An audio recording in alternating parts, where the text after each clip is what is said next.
And a merry end of 2018 to us all. I'm going to be reading a few of my haiku and a wonderful poem by Maya Angelou called A Brave and Startling Truth. Brain on the pillow, body shifts to upright, two separate lives.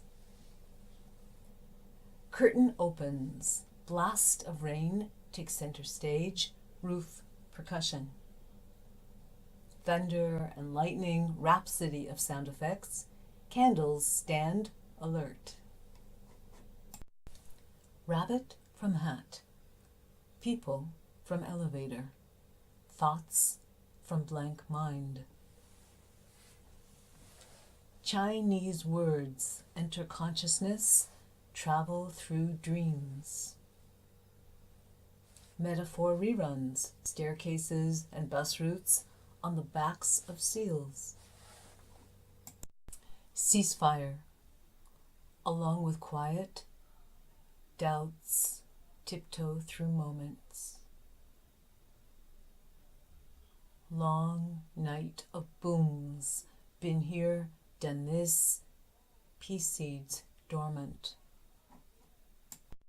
Waterfalls, lakes, decorate cityscapes, while Negev stays dry. Our foreign voices join in Tibetan chants.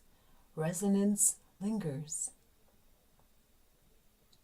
Spiral of days, moment leads to moment, tiniest changes.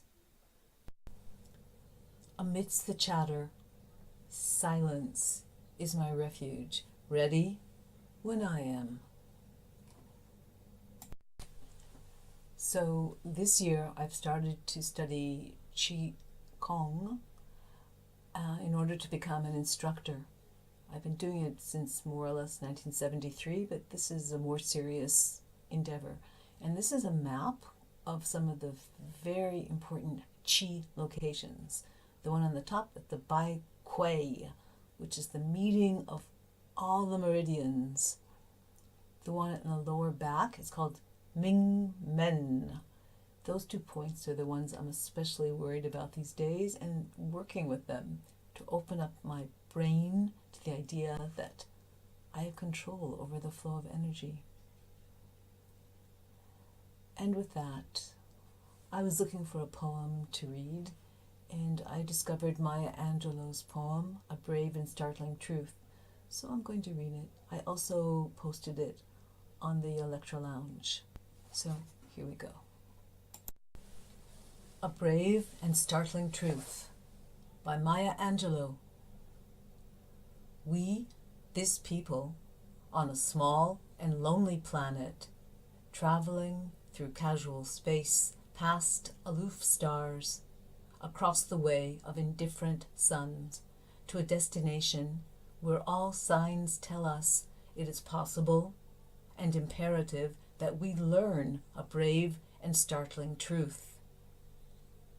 And when we come to it, to the day of peacemaking, when we release our fingers from fists of hostility and allow the pure air to cool our palms, when we come to it, when the curtain falls on the minstrel show of hate, and faces sooted with scorn are scrubbed clean, when battlefields and Colosseum no longer rake our unique and particular sons and daughters up with the bruised and bloody grass, to lie in identical plots in foreign soil, when the rapacious storming of the churches, the screaming racket in the temples have ceased, when the pennants are waving gaily, when the banners of the world tremble stoutly in the good, clean breeze, when we come to it, when we let the rifles fall from our shoulders,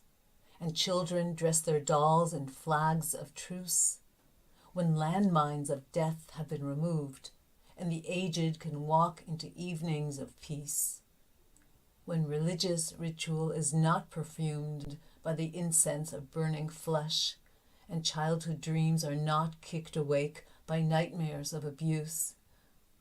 When we come to it, then we will confess that not the pyramids with their stones set in mysterious perfection, nor the gardens of Babylon hanging as eternal beauty in our collective memory, not the Grand Canyon kindled into delicious color by western sunsets, nor the Danube flowing its blue soul into Europe, not the sacred peak of Mount Fuji stretching to the rising sun.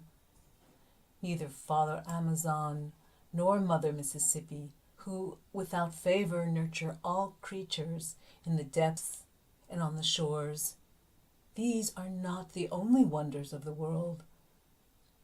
When we come to it, we, this people on this minuscule and kithless globe, who reach daily for the balm, the blade, and the dagger, yet who petition in the dark for tokens of peace. We, this people on this mote of matter, in whose mouths abide cankerous words, which challenge our very existence, yet out of those same mouths come songs of such exquisite sweetness that the heart falters in its labor, and the body is quieted into awe. We, this people, on this small and drifting planet, whose hands can strike with such abandon that in a twinkling life is sapped from the living. Yet those same hands can touch with such healing, irresistible tenderness, that the haughty neck is happy to bow and the proud back is glad to bend.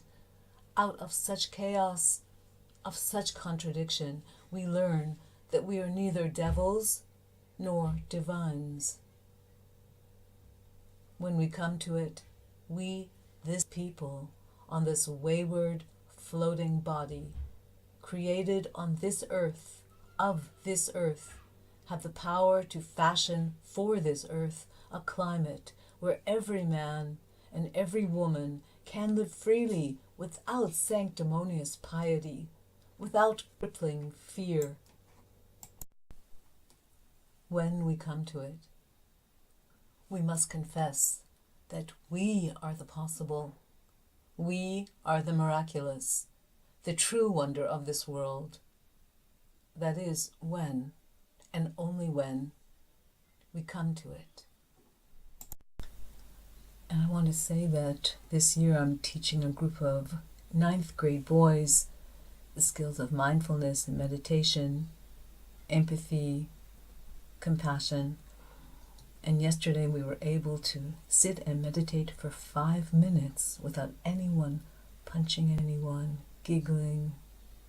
It was amazing. There's hope. After I took them through a short series of energetic Qigong exercises to amplify their energy, I invited them to draw their hands and to color them. Just to color them in any way they feel the energy. And so they did. And I just wanted to post this picture so you can have a little look. And with that, I say good night, shalom, and may peace come in our lifetime.